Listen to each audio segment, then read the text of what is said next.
안녕하십니까. 전주 MBC 뉴스데스크입니다. 전북의 현안인 탄소법 개정안이 20대 국회 막바지에 결국 국회를 통과해 탄소산업진흥원 설립이 물꼬를 텄습니다. 하지만 또 다른 현안인 공공의대법은 여전히 상임위 문턱을 넘지 못하고 있습니다. 김하연 기자입니다. 탄소 소재 융복합 기술 개발 및 기반 조성 지원에 관한 법률 일부 개정문안은 수정한 대로 가결되었음을 선포합니다. 우여곡절을 겪었던 탄소소재법 개정안이 마침내 국회를 통과했습니다.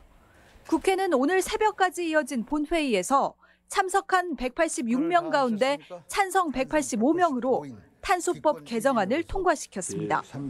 국회 법사위에 계류된 지 2년 만입니다. 당초 안은 탄소 관련 국가 컨트롤 타워가 될 탄소산업진흥원의 설립이 골자였지만 기재부와의 조율 끝에 기존의 탄소기관을 탄소산업진흥원으로 지정하는 방식의 수정안이 통과됐습니다.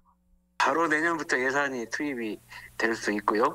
경북 대구하고 전주하고의 그 경쟁 관계를 이제 전주로 완전히 집중할 수 있는. 이에 따라 전주시에 있는 탄소융합 기술원이 이르면 내년에 진흥원으로 승격될 가능성이 큽니다. 앞으로 탄소산업 생태계 구축에 큰 희망을 이루게 됐습니다.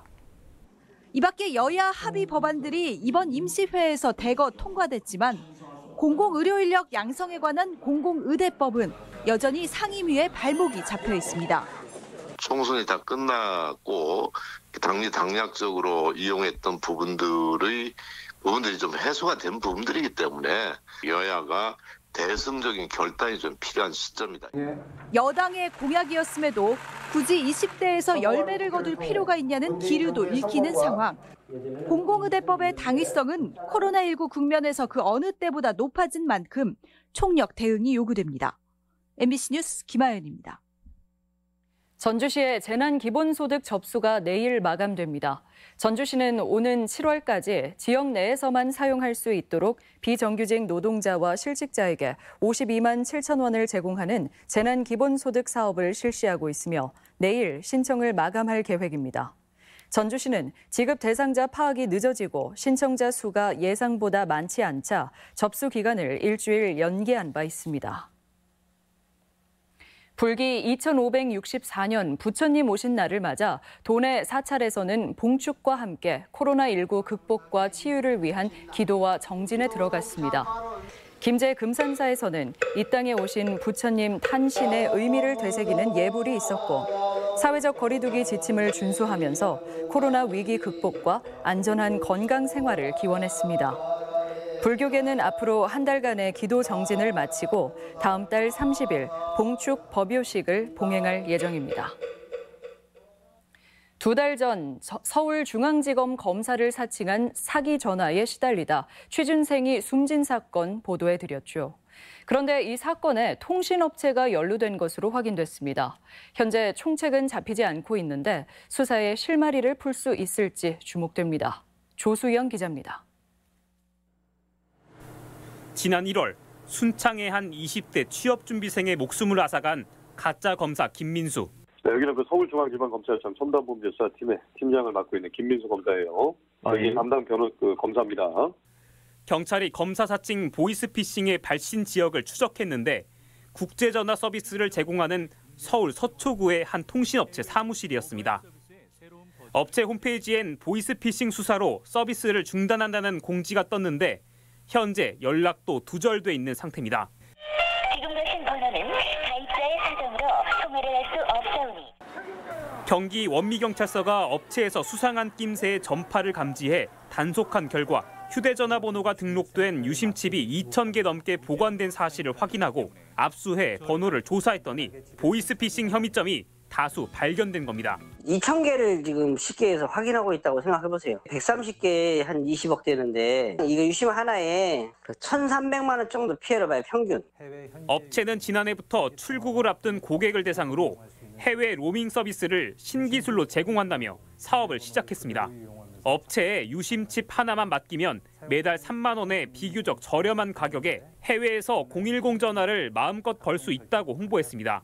이용자들이 업체가 개발한 전용 앱을 설치해 통화 버튼을 누르면 신호가 인터넷을 거쳐 유심칩이 꽂힌 박스형 통신 장비로 전달되는데 최종적으로 국내 이동통신망을 통해 전화가 걸리는 원리입니다. 수사망을 피해 사기를 치기 위해선 수많은 전화번호가 필요한 보이스피싱범들이 이 기술을 악용한 겁니다. 업체 대표는 마땅한 통신사업권도 얻지 않고 불법 운영을 해 전기통신법 위반 혐의로 입건된 상태. 이제 기간통신 사업이 하려면 어떤 이런 그 등록 요건이 있어야 되는데 수사기관에서 그렇게 날아갔습니다. 그러니까 저희가 할 수 있는 행정조치를 지금 검토 중에 있습니다.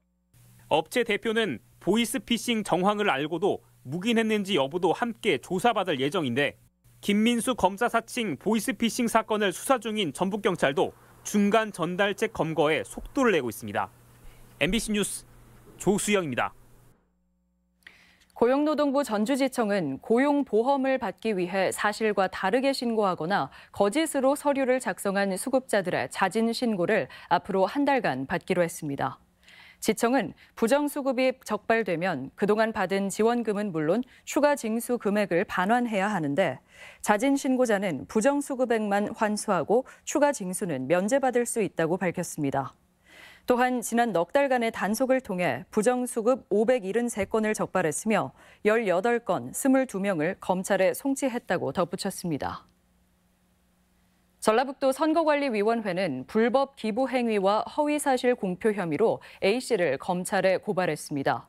A씨는 지난 21대 국회의원 선거를 앞두고 동문회 일부 회원들에게 특정 후보자 지지를 유도하며 식사를 제공하고 해당 동문회가 특정 후보자를 지지한다는 허위 사실을 공표한 혐의를 받고 있습니다. 전북지방 중소벤처기업청은 해외 기업인이 중소기업과 중요한 사업을 위해 입국할 경우 격리를 면제해 주기로 했습니다. 이를 위해서는 도내 중소기업이 전북지방 중소기업청에 격리 면제를 신청한 뒤 계약서 등 사업 관련 서류를 제출해야 합니다. 중기청은 다만 해외 기업인이 임시 격리시설에서 1박 2일 동안 검사를 받은 뒤 음성 판정을 받아야 한다고 밝혔습니다. 현장 영농 지원이 어려운 코로나19에 대한 대응책 마련을 위해 농촌진흥청이 차장 직속의 영농 기술 지원반을 신설해 운영하기로 했습니다. 앞으로 6개월 동안 한시적으로 운영되는 코로나19 영농기술지원반은 비대면 영농기술의 지원체계 구축과 보급 확대, 그리고 농산물의 비대면 판로 확대 방안 등을 마련할 계획입니다. 연휴 첫날인 오늘 전라북도는 맑은 가운데 초여름 날씨를 보였습니다. 오늘 낮 최고 기온은 익산 27.8도, 전주 26.9도, 무주 27.2도 등으로 평년보다 4도가량 높았습니다. 내일도 낮에는 최고 기온이 25도에서 30도까지 올라 다소 덥겠으며 일교차가 10도 이상 벌어질 것으로 예상돼 건강 관리에 주의가 필요합니다. 지금까지 전북권 뉴스 전해드렸습니다.